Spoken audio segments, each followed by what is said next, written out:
오늘 이 시간에는 로마서 그 22번째 시간으로 영의 새로운 것으로 섬길 것이요 라는 제목을 가지고 본문 말씀인 로마서 7장 6절 말씀을 통해서 하나님께서 저와 여러분에게 주실 말씀 함께 나누도록 하겠습니다. 우리는 계속해서 토요일마다 로마서를 묵상하고 있습니다. 이제 드디어 로마서 7장으로 가서 우리가 묵상을 하게 되는데요. 지난 시간까지 살펴본 것이 이 죄에 관한 문제이고 또 죄로부터 자유케 되고 또 그래서 우리가 의의 종이 되었다 하는 부분에 대해서 로마서 6장을 통해서 우리가 함께 살펴본 것입니다. 6장의 마지막 구절이었던 23절이 지난 시간의 본문 말씀이었습니다. 죄의 삭은 사망이요 하나님의 은사는 그리스도 예수 우리 주 안에 있는 영생이니라. 그래서 죄의 이 사이클, 죄가 우리를 유혹하고 우리가 죄에 넘어가게 돼서 죄의 조종을 받으면 죄의 열매를 맺게 되고 그거에 따라서 우리 삶 가운데 죄가 가득하게 되고 그 결과는 이 사망이 된다는 것입니다. 영원한 멸망이 된다는 것이죠. 또 그러나 이 의의 이 사이클이 있습니다. 그래서 하나님의 은혜가 주어져서 우리에게 역사가 일어나기 시작할 때 우리가 회개하고 또 예수 그리스도께서 내 안에 달아주심으로 내 안에 의의 열매가 맺어지기 시작하는데 그 의의 열매를 맺음으로 말미암아 그 결과는 바로 영생, 하나님 나라에서 영원히 사는 것이었다에 대해서 지난 시간에 살펴본 것입니다. 오늘은 7장으로 넘어가서 1절부터 우리가 묵상해 보도록 하겠습니다.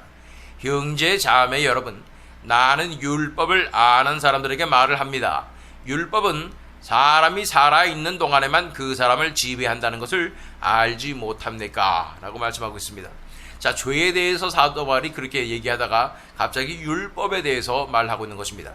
어떻게 보면 죄와 율법은 전혀 상관이 없는 것 같은, 전혀 정반대인 것 같이 느껴지지만 여기서 신기하게도 6장에서는 죄에 대한 말씀만큼 7장에 대해서 율법에 대한 말씀도 동일한 시각에서 사도 바울은 말씀하고 있는 것을 보게 되는 것입니다.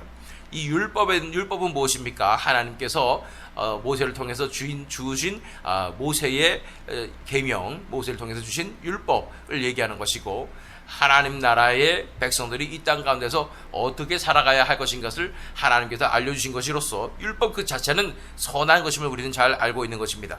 그런데 율법에 대해서 말하면서 율법은 사람이 살아있는 동안에만 그 사람을 지배한다는 것을 알지 못합니까? 살아있는 동안에만 이 율법이 효과가 있다고 말하는 것입니다. 그 효력이 있다고 말하고 있는 것이죠.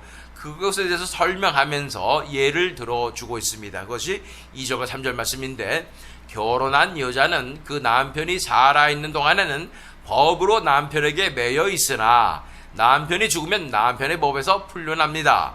그러므로 남편이 살아있는 동안에 그 여자가 다른 남자에게로 가면 그 여자는 간음한 여자라는 말을 듣게 됩니다. 그러나 남편이 죽으면 그 법에서 해방되는 것이므로 다른 남자에게로 갈지라도 간음한 여자가 되지 않습니다. 이 말씀이 무슨 말씀인지 우리가 이해가 가지요. 이 결혼한 관계라는 것은 이 사람과 내가 이 언약을 맺었기 때문에 만약에 결혼한 동안에 다른 남자한테로 가면 그것은 간음이 되는 것이고 배신이 되는 것입니다. 그러나 남편이 죽었으면 자유케 된다라고 말하고 있는 것입니다. 이것은 아주 상식적인 이야기이겠죠. 마찬가지로 율법도 마찬가지로 합니다. 마찬가지인 것입니다. 우리가 살아있는 동안에만 율법이 효력이 있고 율법이 우리를 얽매이게 된다고 말하고 있는 것입니다. 그래서 4절 말씀에 보면, 나의 형제자매 여러분, 그러므로 여러분도 그리스도의 몸으로 말미암아 율법의 대선은 죽임을 당했습니다. 그래서 여러분은 다른 분, 곧 죽은 사람들 가운데서 살아나신 그분에게 속하게 되었습니다. 그것은 우리가 하나님을 위하여 열매를 맺게 하기 위함입니다 라고 말하고 있는 것입니다. 그래서 우리가 아내가 남편이 죽으면은 남편으로부터 그 의무와 이 모든 것으로부터 자유게 되는 것처럼 우리가 율법에 대해서 죽임을 당하면 이런 율법이 우리를 주관하는 것이 아니라 우리를 위해서 죽으신 예수 그리스도가 우리를 주관하는 그 삶으로 나아가게 된다고 말씀하고 있는 것입니다. 그러나 이 율법에 대해서 사도 바울이 이렇게 설명하고 있는 것은 참 의외라고 볼 수가 있습니다. 왜냐하면 이 6장까지 죄라고 말했는데 7장부터는 율법이 마치 죄와 비슷한 존재처럼 그렇게 취급하고 있는 것을 보게 되는 것입니다. 여기서 그래서 우리는 이 율법을 단순한 율법이 아니라 사도 바울이 이야기하고 있는 이 율법은 바로 율법주의라는 것을 우리가 알게 되는 것입니다.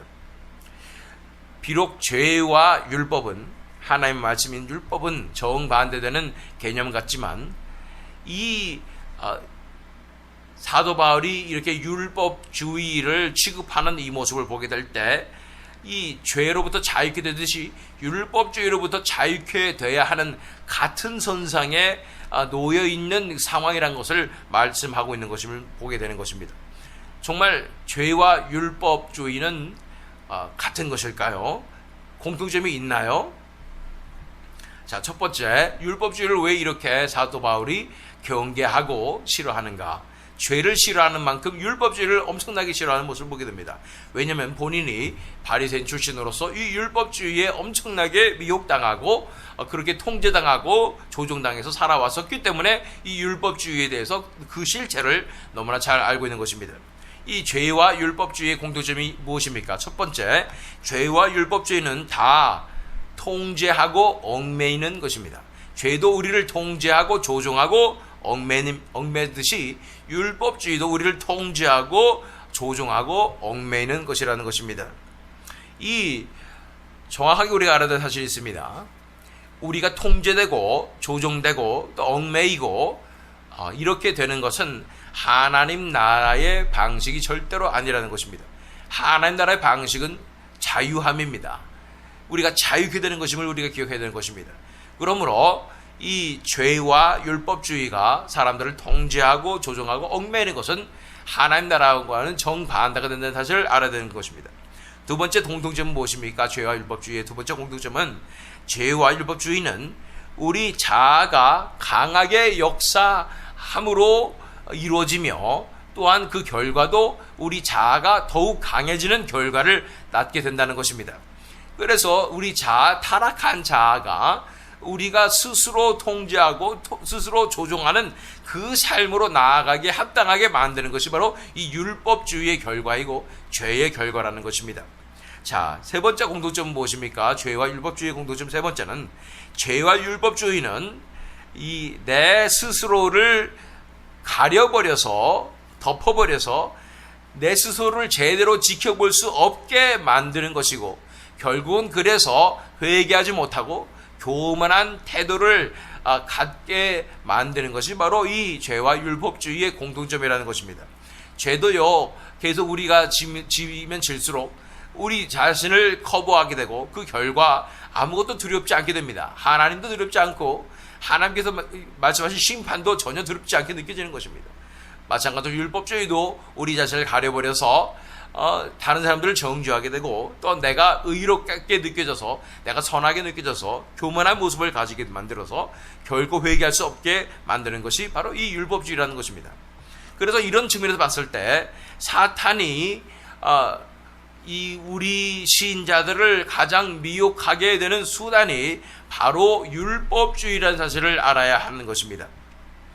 이 율법주의는 인간의 타락한 본성에 부합하고 또 인간의 숨겨진 그 욕망에 부합한 것이 바로 율법주의인 것입니다. 내가 좀 더 선해지고 싶고 그래서 다른 사람에게 추앙받고 싶고 또 어떻게 보면 하나님과 같아지고 싶은 생각이 드는 그 욕망, 이것이 바로 율법주의에 숨겨있는 나의 욕망이라는 것입니다. 내 스스로의 힘으로 의의를 따내고 싶은 욕망, 의로워지고 싶은 욕망, 그것을 또 내 자랑거리로 여기며 그리고 그래서 내 스스로가 자부심을 느끼고 싶은 그런 마음이 숨어 있다는 것이죠. 이런 측면에서 봤을 때 모든 종교는 다 이 율법주의 같은 모습을 가지는 것을 보게 됩니다. 내가 열심히 노력해서 의의를 이루게 되는 것이고 또 내가 아주 선한 사람이 되는 것, 이것이 그들의 목표가 되는 것입니다. 그래서 내가 열심히 해서 내가 선한 사람이 되어서 이 뭔가 수준에 이르죠. 불교에서는 뭐 열반에 이른다든지 부처가 된다든지 내가 신과 같은 존재가 된다든지 뭐 이런 것으로 나아가게 되는 것이 이 율법주의와 아주 상통하는 모습이라는 사실을 알아야 되는 것입니다. 가장 무서운 것은 이 기독교 내에도 이 율법주의는 버젓이 들어오고 또 엄청나게 활발하게 활동을 하고 있다는 사실을 알아야 하는 것입니다. 이 굉장히 무서운 것은 이 율법주의가 아주 버젓이 교회들 가운데 들어와 있고 엄청나게 활동을 열심히 하고 있는데도 불구하고 이것을 분별해내는 사람들이 별로 없을 정도인 것입니다. 왜냐하면 겉으로 보기에는 아주 훌륭하고 열심히 헌신된 신앙인들 같이 느껴지기 때문인 것입니다. 또한 사람들이 엄청나게 선한 사람들 같고 그런 사람들일수록 사람들이 존경하고 참 훌륭한 장로님입니다, 집사님입니다, 목사님입니다, 사모님입니다 이렇게 칭송을 받는 사람들이 많기 때문이라는 것입니다. 왜냐하면 너무나 헌신되고 너무나 거룩하고 정결한 삶을 사는 것 같게 느껴지기 때문인 것입니다. 그렇기 때문에 이 율법주의는 너무나 무섭습니다. 겉으로 보기에 너무나 훌륭한 신앙인의 모습이기 때문에 이것을 분별해내기도 쉽지 않고 스스로도 내 자신이 여기에 빠져있고 미혹당해 있던 사실을 깨닫기가 쉽지 않기 때문인 것입니다. 우리는 싸워내야 합니다. 매일매일 이 율법주의를 우리 스스로 분별해내야 하고 싸워내야 하는 것입니다. 그렇지 않으면 우리도 모르게 어느 순간에 이 율법주의로 살아가게 된다는 것입니다. 저도 예외가 아니죠. 제 마음 가운데도 완벽주의 같은 것이 있어서 정말로 거룩하고 정결한 삶을 살아내야 됩니다. 그리고 세상 것을 다 끊어버리고 이러면서 내가 살아가야 합니다 하면서 스스로를 채찍질하며 그렇게 열심히 살아갔던 제 모습이 바로 율법주의에 해당하는 모습이었음을 이 시간 고백합니다. 그렇다면 이 율법주의와 진정한 신앙에는 어떤 차이가 있겠습니까? 그 차이는 한마디로 말하면 바로 자유함이라는 것입니다. 율법주의와 진정한 신앙의 차이는 자유함 또는 원함, 이것이 차이가 있다는 것입니다. 그리고 동기를 보면 알 수가 있습니다. 그 동기가 사랑이면 진정한 신앙이고 이 동기가 내가 더 열심히 신앙생활해서 좋은 신앙인이 돼야지가 되면 이것은 율법주의에 빠지기 쉽다는 것입니다.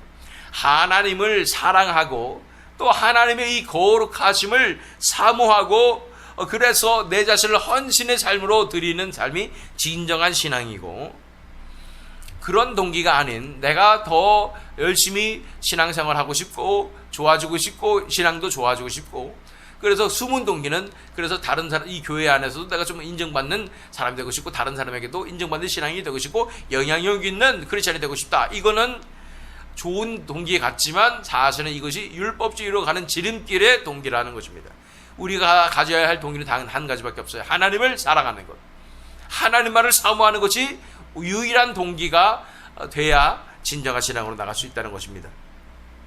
이 율법주의의 독소를 제거해야 합니다. 우리 안에 있는 이 율법주의의 그 여지도 없애기 위해서 정말 우리에게 필요한 훈련이 하나 있습니다. 그것은 바로 원하는 것에 순종하는 훈련입니다. 내가 원해서 순종하는 훈련을 해야 되는 것입니다.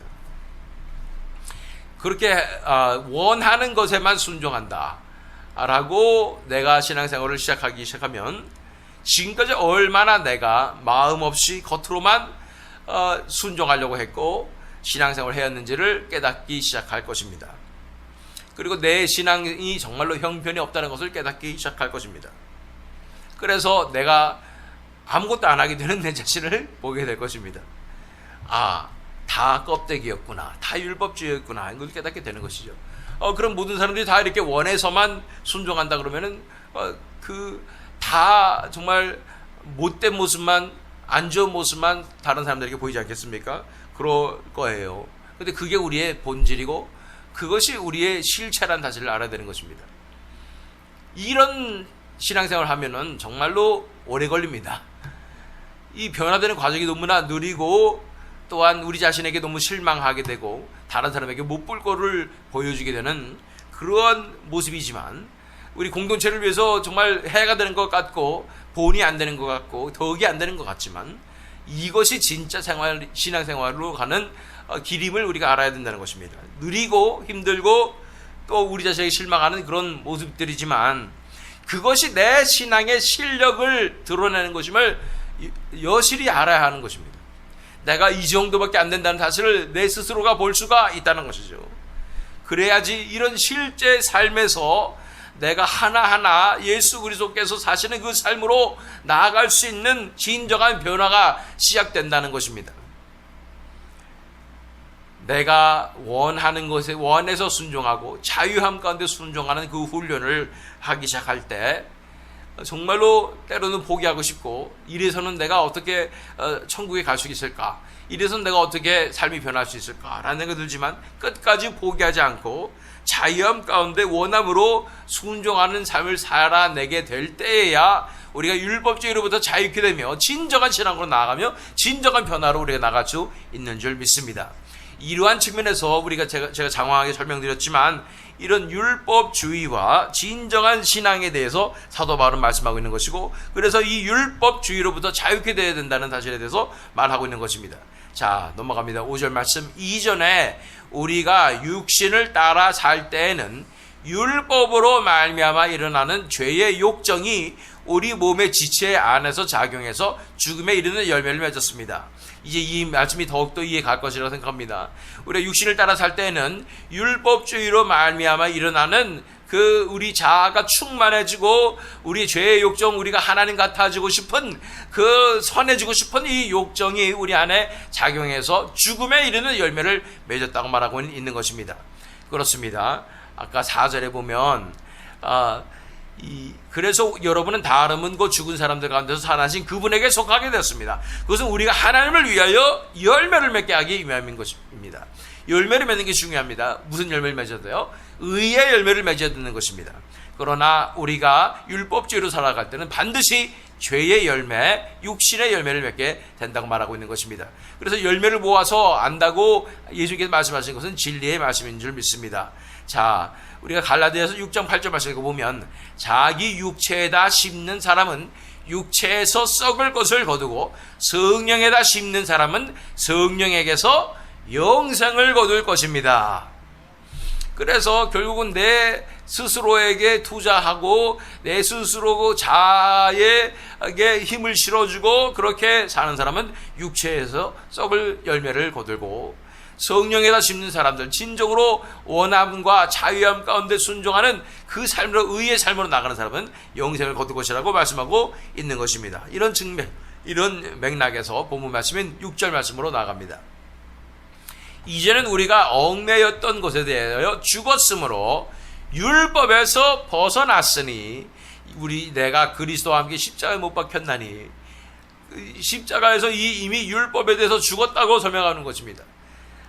남편이 죽으면 아내가 자유케 되듯이 우리가 예수님과 함께 십자가에 못 박혀 죽음으로 이 율법으로부터, 율법주의로부터 자유케 됐다고 말씀하고 있는 것입니다. 이러므로 우리가 영의 새로운 것으로 섬길 것이요 율법 조문에 묵은 것으로 아니할지니라고 말씀하고 있는 것입니다. 그래서 6장에서 죄에 대해서 그렇게 말씀하고 있듯이 율법주의에 대해서 이렇게 말씀하고 있는 것입니다. 이제는 우리가 얽매였던 것에 대하여 죽었으므로 율법에서 벗어났으니 율법 조문에 묵은 것으로 아니할지니라고 말씀하는 것입니다. 율법은 우리를 얽매입니다. 율법주의는 우리를 얽매게 되는 것입니다. 자, 그 뒤에 7절 8절 말씀을 보면 그러면 우리가 무엇이라고 말을 하겠습니까? 율법이 죄입니까? 그럴 수 없습니다. 말도 안 되죠. 율법은 하나님의 말씀인데. 그러나 율법에 비추어 보지 않았다면 나는 죄가 무엇인지 알지 못하였을 것입니다. 율법에 탐내지 말아라 하지 않았다면 나는 탐심이 무엇인지를 알지 못하였을 것입니다. 그러나 죄인은 이 계명을 통하여 틈을 타서 내 속에서 온갖 탐욕을 일으켰습니다. 율법이 없으면 죄는 죽은 것입니다. 그래서 율법의 목적은 죄를 깨닫기 위함이라고 말씀하셨는데, 그것은 단순히 율법이 있기 때문에 죄가 죄되는 것이다 라고 우리가 아는 것뿐 아니라, 이 율법을 통해서 역사에서 내 자아가 충만하여져서 내 속의 탐욕, 내가 하나님을 이 하나님과 같이 되는 그런 선함과 거룩함으로 내가 다른 사람의 인정을 받고 칭송을 받는 사람이 되고 싶다, 내가 영광받고 싶다라는 이 탐욕을 일으키게 되기 때문에 이것이 율법이 이런 엄청난 문제가 있다는 것에 대해서 말씀하고 있는 것입니다. 로마서 3장 19절 20절 말씀을 우리가 묵상하면서 율법의 실체에 대해서 우리가 살펴본 적이 있습니다. 율법에 있는 모든 말씀이 율법 아래 사는 사람에게 말한 것임을 우리는 압니다. 그것은 모든 입을 막고 온 세상을 하나님 앞에서 유죄로 드러내려는 것입니다. 그러므로 율법의 행위로는 하나님 앞에서 의롭다고 인정받을 사람이 아무도 없습니다. 율법으로는 죄를 인식할 뿐입니다. 율법 때문에 우리 죄가 더 드러나고 우리 자아가 더 드러나고 우리의 이 죄된 현실이 드러나게 되는 것이 바로 율법의 역할이라고 말씀드린 적이 있는 것입니다. 그 뒤에 9절로 11절 말씀 읽어보면 로마서 7장 전에는 율법이 없어서 내가 살아있었는데 계명이 들어오니까 죄는 살아나고 나는 죽었습니다. 그래서 나를 생명으로 인도해야 할 그 계명이 도리어 나를 죽음으로 인도한다는 것이 드러났습니다. 죄가 그 계명을 통하여 틈을 타서 나를 속이고 또 그 계명으로 나를 죽였습니다. 죄가 틈 타서 이 율법을 이용해서 율법주의로 빠지게 만들어서 나를 속여서 내 자아만 충만하게 살아나게 되고, 그래서 내 비뚤어진 욕망, 하나님과 같이 되고 싶은 그 교만한 욕망이 살아나서 그 계명으로 나를 죽였다고 말씀하고 있는 것입니다. 자, 본문 그래서 마태복음 19장 21절로 22절 말씀 보면 그 예가 나오죠. 예수께서 그에게 말씀하셨다. 네가 완전한 사람이 되려가면 가서 내 소유를 팔아서 가난한 사람에게 주어라. 그리하면 네가 하늘에서 모자를 차지하게 될 것이다. 그리고 와서 나를 따라라. 그러나 그 젊은이는 이 말씀을 듣고 근심을 하면서 떠나갔다. 그에게는 재산이 많았기 때문이다. 이 젊은이의 특징이 무엇입니까? 율법을 다 어렸을 때부터 다 지켰습니다. 율법 정도는 내가 다 지켰어요. 나는 그래서 아주 훌륭한 크리스찬이 되 있는데 뭘 좀 더 해야지 내가 좀 더 의로워질 수 있을까요? 난 정말 의로워지고 싶어요 라고 얘기하는데 예수님께서 말씀하셨죠. 그러면 네가 정말 말씀시키려면은 가서 내 소유를 다 팔아서 가난한 사람에게 나눠줘라. 그리고 날 따라라. 그걸 지킬 수가 없죠. 그거는 내가 죽는 길인데 어떻게 택하겠습니까? 율법주의는 내가 살아내려고 하는 것인데 완전히 무너지게 되는 것입니다. 율법주의의 실체가 드러나게 된 장면인 것입니다. 자, 본 말씀 돌아가서 이제는 우리가 얽매였던 것에 대하여 죽었으므로 율법에서 벗어났으니 그럼 어떻게 된다고요? 이러므로 우리가 영의 새로운 것으로 섬길 것이요 율법 조문에 묵은 것으로 아니할지니라. 율법주의를 더 이상 섬기면 안 되고 율법주의로 신앙생활을 하면 안 됩니다. 영의 새로운 것으로 섬길 것이라고 말하는 것입니다. 어떻게 우리가 율법주의에서 벗어나서 진정한 신앙으로 나올 수 있겠습니까? 이것은 영의 새로운 것으로만 되는 것입니다. 새로운 영이 주어져야 되고 새로운 생명이 주어져야 되고 새로운 마음이 주어져야 하는 것입니다. 잘 아는 말씀 에스겔 36장 26절 27절 말씀. 너희에게 새로운 마음을 주고 너희 속에 새로운 영을 넣어주며 너희 몸에서 돌같이 굳은 마음을 없애고 살갗처럼 부드러운 마음을 주며 너희 속에 내 영을 두어 너희가 나의 모든 율례대로 행동하게 하겠다. 그러면 너희가 내 모든 규례를 지키고 실천할 것이다. 그래서 새로운 영이 주어지고 새로운 마음이 주어지게 될 때, 새 생명이 주어지게 될 때 진정한 신앙으로 나갈 수 있다는 것입니다. 내 마음이 원해서 하나님을 사랑하고 하나님의 나라를 사모하며 하나님의 나라를 갈망하며 내 자신을 헌신하며 내어드리는 진정한 신앙생활이 시작될 수 있다고 말씀하는 것입니다. 또한 빌립보서 1장 11절 말씀 읽어보면 예수 그리스도께서 주시는 의의 열매로 가득 차서 하나님께 영광과 찬양을 드리게 되기를 나는 기도합니다. 이 의의 열매는 예수님께서만 맺으실 수 있는 것이고 예수 그리스도께서만 주실 수 있다는 것을 우리가 알아야 되는 것입니다.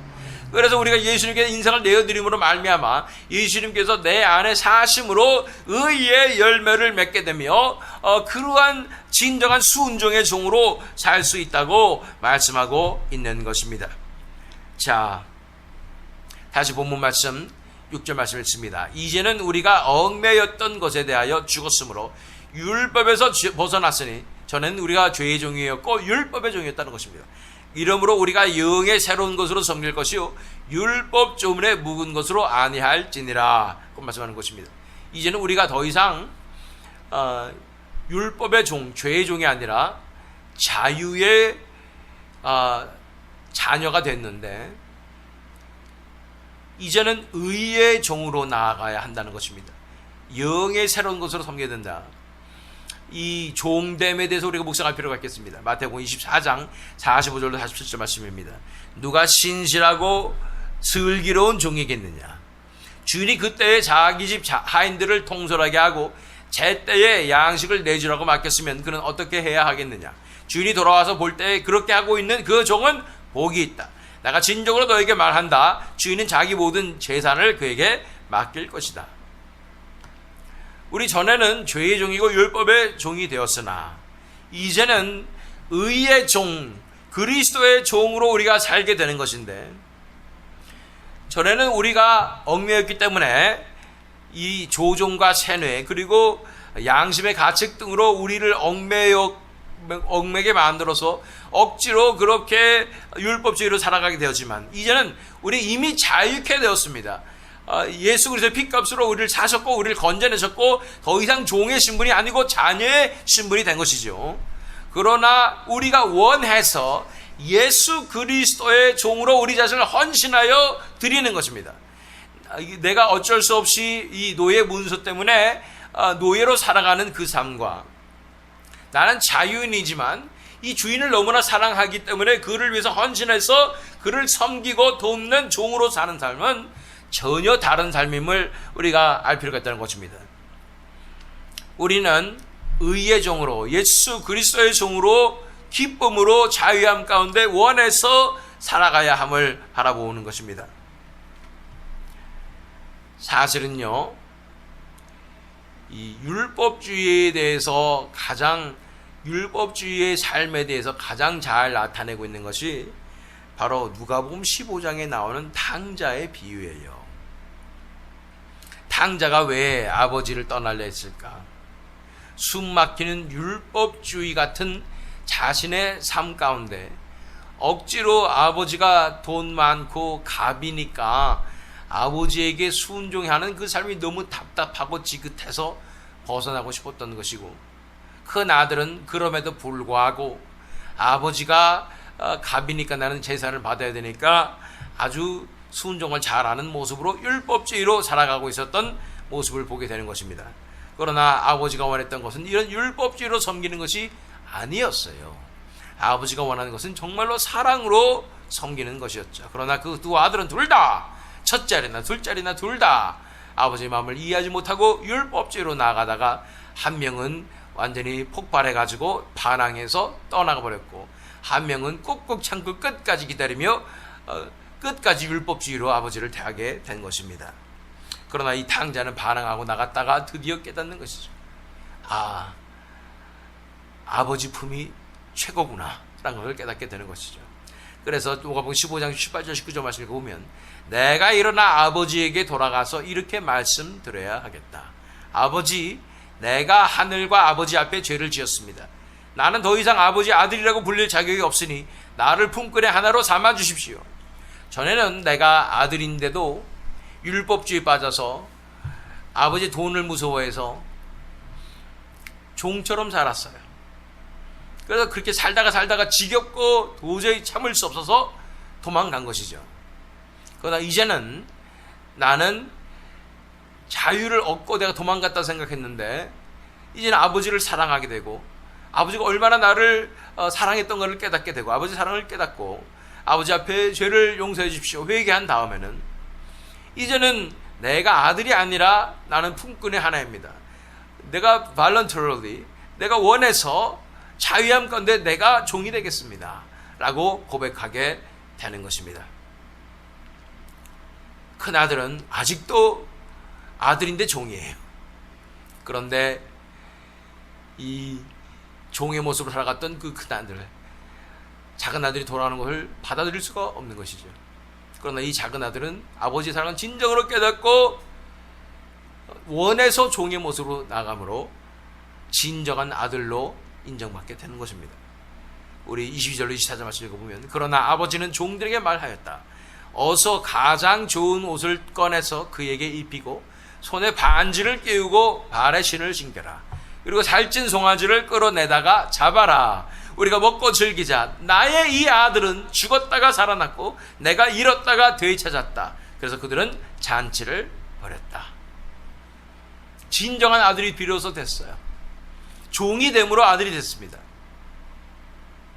전에는 아들이 되고 싶어서 종의 삶을 살았다면 이제는 아들이지만 종의 삶으로 선택하며 나아갈 때 진정한 아들로서 인정받고 하나님 앞에 나오는 역사가 일어나게 되는 것입니다. 율법주의는 우리를 노예로 만듭니다. 그러나 우리에게 주어진 하나님의 놀라운 은혜로 말미암아 우리가 의의 종이 되었을 때 정말로 하나님을 사랑하고 우리가 정말로 원해서 이 의의 삶으로 나가게 되는 것이고 예수 그리스도의 종의 모습으로 나아가게 돼서 예수님을 기뻐하게 해드리며 하나님과의 관계 가운데 그 천국을 누리는 삶으로 나가게 되는 줄로 믿습니다. 이러한 삶으로 하나님께 영광 돌리신 저와 여러분 되시기를 또 이 세미듬 장로교회 되기를 예수 그리스도 이름으로 축원합니다.